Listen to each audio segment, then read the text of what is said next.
Hello. Just thought I'd talk to you a little bit about what's been happening at the allotment and what I've discovered and my lessons learnt. So basically, the potatoes this year have been a disaster, both at the allotment and in the polytunnel in bags, and also at home. We've had really nothing. There's plenty of foliage, no potatoes. Now, I'm 95% sure that it's down to water. The soil was so dry. But anyway, doubt if I'll bother next year unless I have them out in bags in the garden, where they can where I can give them a good soaking with the hose, and the rain will do its work on them. But the allotment, it's too hard a work. For the distance I have to keep walking with the watering cans, unless of course I've been thinking about these 1,000 litre water containers, whether I have a couple of those linked together running off the shed roof with a hose pipe, and a pump coming from either a battery or a generator. That's one thing I've been thinking about. That would make life a lot easier on the allotment with the tunnels, and also all the strawberry plants and rhubarb plants what I grow. It's certainly that's the biggest problem. It really is. Other than that, the petunias, they're looking great now, which I've grown from seed, but it's a bit late. Next year I'm going to grow them in late March. I'm going to sow them. Last year it was done in late January, which was too early. Then they didn't come to anything. This year they are really growing well, but they weren't planted until last month. So we will still have them. I can still use them in hanging baskets for personal use. There might still be some people who want them, because they could theoretically, if we don't get a frost, they could flower up till October. Just have to hope it wouldn't be one like last year where we had 2 frosts in August. But anyway, so that's another lesson learned. Carrots.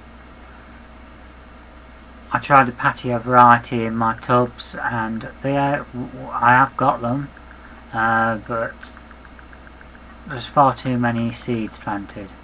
And what I would do is actually dot them around every few inches rather than just sprinkle them all over. You know, I'd just put a couple of seeds every 2 or 3 inches. Maybe every 3 or 4 inches in pots. You know, and just go for that handful in a tub, I should say. I'd probably go that way, if I bother at all. The kohlrabi has been a great success this year. We've just had a second lot. They are a bit bigger than golf balls, which is between golf ball and tennis ball size is the ideal size. So my mum's quite happy with those. She says it would be nice if they were a bit bigger, but you just got to be careful, you don't want to get them woody. So that's been great. Strawberries have been fantastic in the polytunnel. You know, we've had strawberries for a month before anyone else, and been having maybe half a punnet, some days a punnet. So that's been great. But now when we get these hotter days, and if I miss out on the rare occasion that I've missed getting up there, because normally I'm up there every day, but I did miss one day and it did show an effect. The leaves got brown on the tips. So really they need plenty of water in, and you need to get that air into the polytunnel. I have got windows open all the time, but so that's something else to look at. But yeah, I am happy with them. What else? I think now I had a whole list and I've forgotten.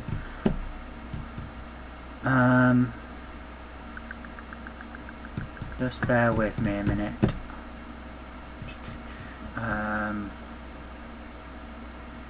Cabbages, great this year, and that's because I've gone in the raised beds and I've used lots of manure in there, half a bag in each raised bed. Bag of Westland 120 litre compost and 2 bags of topsoil have gone into each of those raised beds, and they've been great.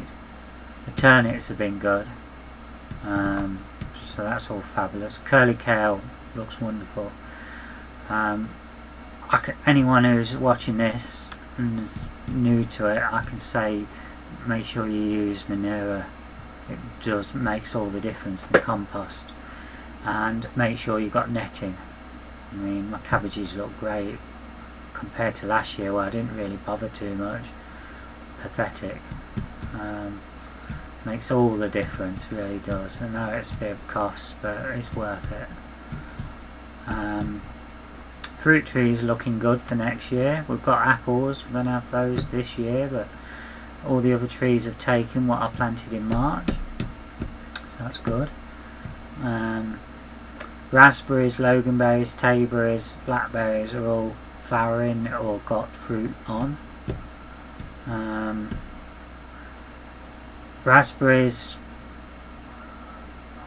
I was a bit new to it and wasn't quite sure about the pruning, so hence some of mine are sticking out and they were actually dead. So I've got to add a few more into there. They're too far apart, which I didn't really understand. Rhubarb has been great. The plants what I grew from seed last year, great success. We've had quite a few sticks off some of the plants.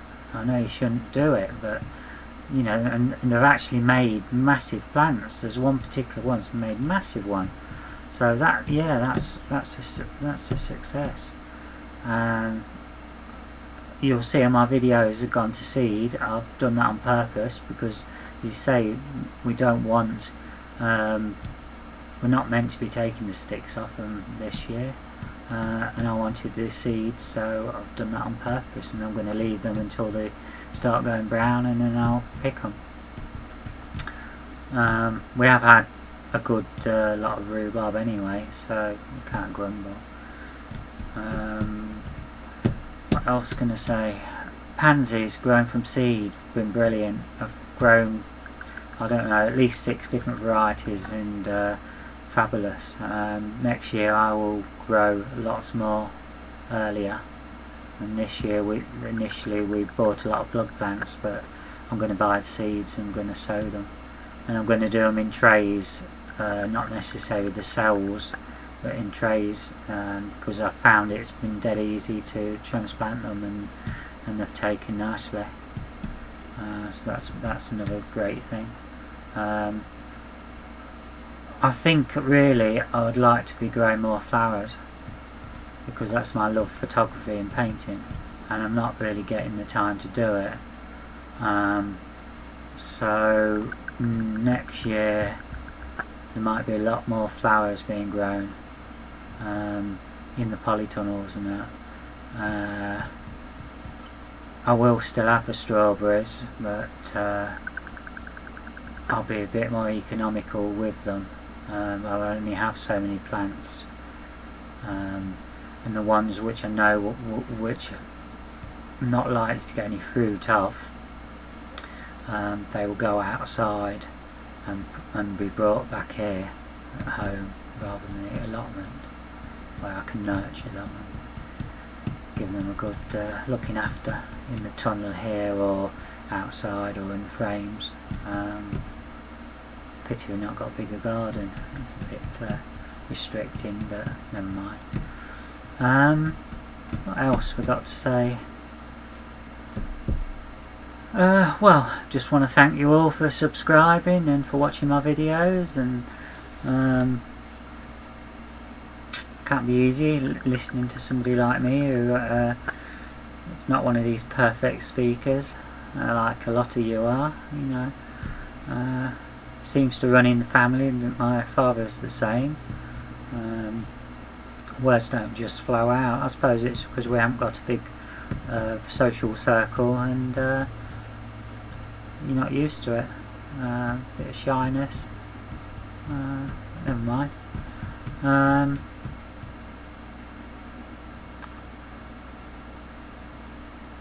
What else? If you're thinking about putting a strawberry bed in, my advice is to actually make sure the soil's turned over well and de-weeded as much as possible, because the weeds will come back through. Even if you follow my process of putting that weed fabric down, and you put the little crosses to put the cut in it to put the strawberry plant in, you will find that you will get stinging nettles and docks and all sorts of things coming through, and it's a right pain trying to get rid of them. So do your best to get rid of all these before you put the fabric down.